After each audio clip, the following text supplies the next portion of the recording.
Hello everyone, আসসালামু আলাইকুম। Welcome to হিরার ব্লগ। আপনি দেখতেই পাচ্ছেন আমরা বসুন্ধরা সিটি শপিং মল মার্কেটের ভিতরে আছি। প্রায় অনেক দিন মার্কেট বন্ধ থাকার কারণে যাদের ফোন দরকার ছিল তারা ফোন কিনতে পারেনি। প্রায় 4 দিন পরে মার্কেট ওপেন হয়েছে, তাই মার্কেটে অনেক চাপ ছিল কাস্টমারদের। হ্যাঁ, আরেকটা বিষয় আপনাদেরকে বলা অনেক দরকার। বসুন্ধরা সিটি শপিং মল আগে যেমন ফোন ছিল লেভেল 1-এ, লেভেল 6-এ, লেভেল 5-এ, বাট এখন কিন্তু বেসমেন্টে চলে আসার কারণে সবাই ভাবে যে বেসমেন্ট 1-ই শুধু মার্কেট, কিন্তু এটা ভুল। আপনারা যখন মার্কেটে যাবেন বেসমেন্ট 1 ইভেন বেসমেন্ট 2, এটা কিন্তু দুইটা ফ্লোর আছে, বেসমেন্ট 1 আর বেসমেন্ট 2। আপনারা একটু ভালো করে দেখবেন যে সাইডে এসকেলেটার আছে, ওখান দিয়ে কিন্তু নিচে নামতে হয়। দেখেন কত মানুষ, প্রত্যেকটা মানুষই কিন্তু এখানে ফোন কিনতেছে। বিষয়টা হলো আপনাদের এখানে যদি ব্যাটটা বাড়ায় দিত তাহলে মানুষগুলো কি ফোন কিনতে পারতো না। একটা ফোন আপনার প্রায় অনেক টাকা পড়ে যেত ব্যাটের জন্য।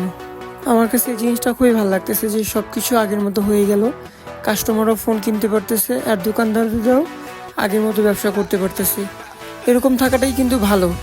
নাহলে দেখেন যদি ব্যাটগুলো বাড়িয়ে দেয় কিছুদিন পরে এই কাস্টমার কিন্তু ফোন কিনতে পারবে না।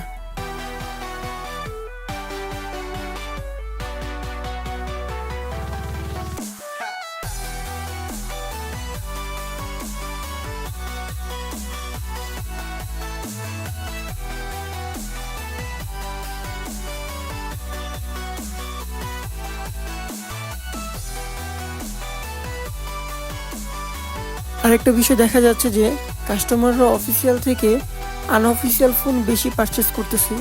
যেহেতু আমি মার্কেট লাইনে আসি, আমার অভিজ্ঞতা থেকে আমি বলতেছি যে অফিসিয়াল থেকে বেশিরভাগ কাস্টমাররা আনঅফিসিয়াল ফোনই আমাদের থেকে চায়।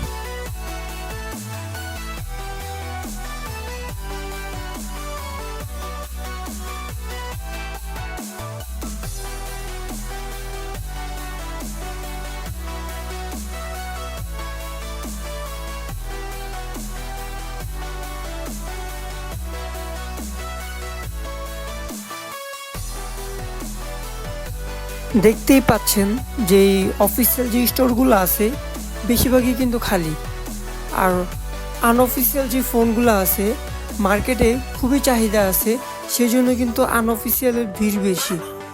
যাই হোক, আজকের ভিডিওটা এই পর্যন্তই। ওটা ভালো লাগুক বা না লাগুক, লাইক কমেন্ট শেয়ার করে পাশে থাকবেন। আর নতুন ভিডিও পেতে আমার চ্যানেলটা সাবস্ক্রাইব করুন। সবাই ভালো থাকুন। আল্লাহ হাফেজ, আসসালামু আলাইকুম।